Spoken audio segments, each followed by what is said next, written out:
Olá, eu sou Jorge Figueiredo e estou aqui mais uma vez para continuar comentando sobre essa obra belíssima, Boa Nova, do espírito Humberto de Campos e a psicografia de Chico Xavier. Hoje, falar sobre o capítulo 5, Os Discípulos. Ele tem uma estrutura um pouco diferente, né, das outras, porque Humberto de Campos traz para nós diversos alertas, diversos lembretes que Jesus disponibiliza para os discípulos e que servem para todos nós hoje. Sim, porque todos nós podemos nos considerar, de alguma maneira, discípulos de Jesus. Ah, Jorge, mas eu ainda não estou no nível de Marcos, João, Mateus. Não, claro que não. Todos nós temos as nossas individualidades, todos nós temos as nossas peculiaridades, temos o nosso caminho. Mas vocês pensam que os discípulos, de alguma maneira, eles eram perfeitos? Olha só o que Humberto de Campos coloca no texto. O reduzido grupo de companheiros do Messias experimentou, a princípio, certas dificuldades para harmonizar-se. Pequenas contendas geravam a separatividade entre eles. De vez em quando, o mestre os surpreendia em discussões inúteis sobre qual deles seria o maior no reino de Deus. De outras vezes, desejavam saber qual dentre todos revelava sabedoria maior no campo do Evangelho. Vocês viram como os discípulos também tinham dificuldades, que eram homens em construção como nós, em construção espiritual. Em alguns momentos eles demonstravam as características humanas que todos nós temos, brigas, discussões. Por isso eu falo que as instruções de Jesus aos discípulos neste capítulo também servem para todos nós. Porque estamos todos em construção e temos um caminho a percorrer. Mas esse é um capítulo especial mesmo. Ele tem diversos ensinos, ou melhor, direcionamentos que o Cristo faz a seus discípulos, a todos nós, que no Novo Testamento estão espalhados em diversos livros, em diversos evangelhos. De um modo geral, em especial, podemos encontrar a maioria dos ensinos de Jesus no capítulo 10 do Evangelho de Mateus, que é conhecido como Missão aos 12, quando eles recebem as ordens do Cristo para saírem e irem ao trabalho. Então, não tem como eu aqui, agora, falar de todos os ensinos que Jesus disse nesse capítulo. Até mesmo porque esse nosso bate-papo, ele funciona muito mais como um aperitivo para que todos nós tenhamos vontade de irmos ao livro e lermos o capítulo inteiro. Pegarmos, como eu já costumo dizer, o perfume que Humberto de Campos deixa nas entrelinhas, que é para a gente poder apreciar na escrita de Humberto de Campos essa beleza. Mas, de um modo geral, essas palavras são alertas para nós. Porque Jesus, ele fala da aspereza do trabalho daquele que trabalha para o Cristo. Fala das perseguições que todos aqueles que falarem, agirem realmente em nome do Cristo vão sofrer. Ele fala da necessidade de mantermos a paz do Cristo. E aqui vale um lembrete, uma ressalva. A paz do Cristo não é a ausência de problemas. Não. A paz do Cristo é, antes de tudo, a consciência tranquila por termos agido conforme a lei de Deus.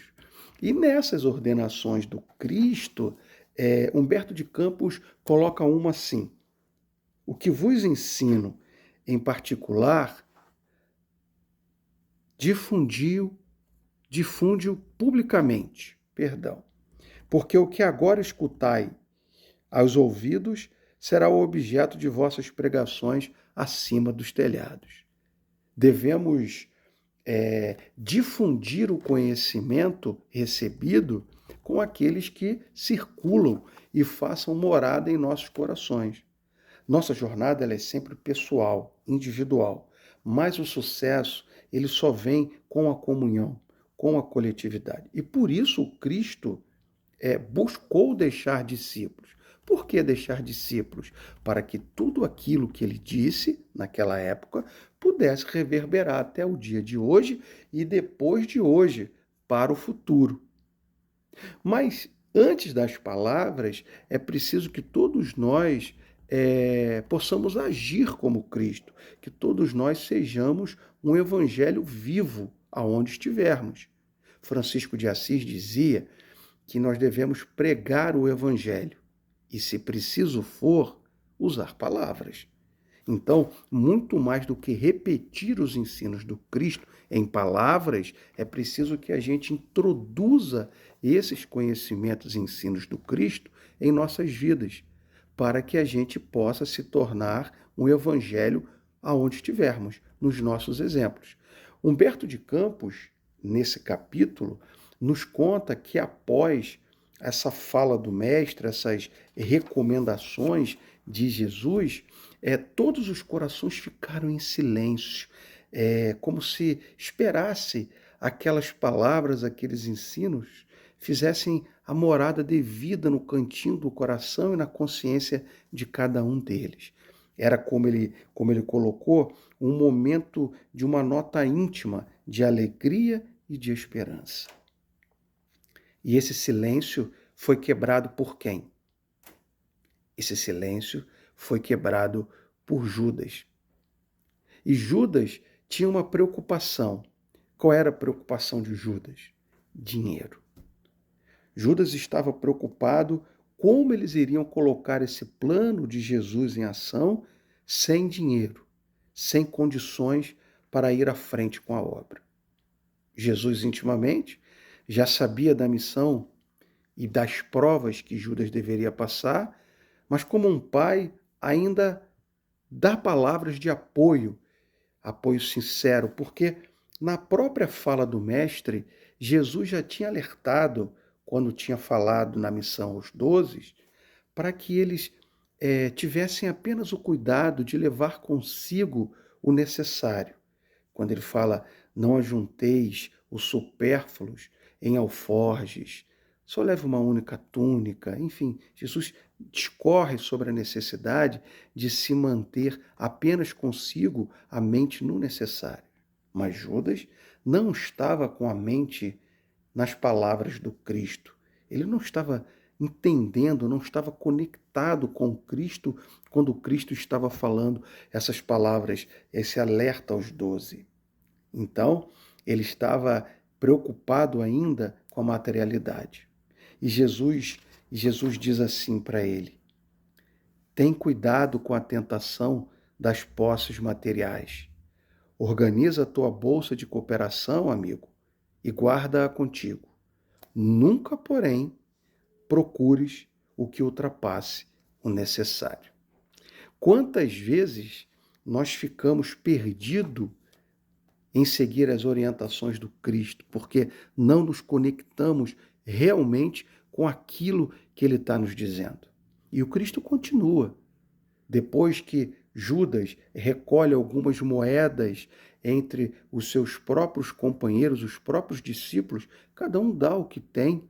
Ele mostra a bolsa para o Cristo e o Cristo fica observando. Humberto de Campos nos conta assim: o mestre observava a execução daquela primeira providência com um sorriso cheio de apreensões, enquanto Judas guardava cuidadosamente o fruto modesto de sua lembrança material.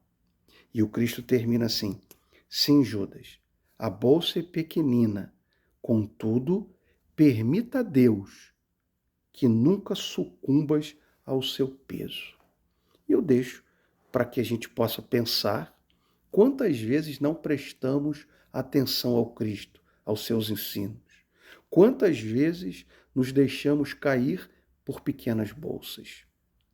Vamos nos manter atentos. Aliás, o próprio Cristo nos orientou assim, quando ele nos disse vigiar e orar. Então, espero vocês no nosso próximo encontro e uma boa leitura desse capítulo 5. Até lá!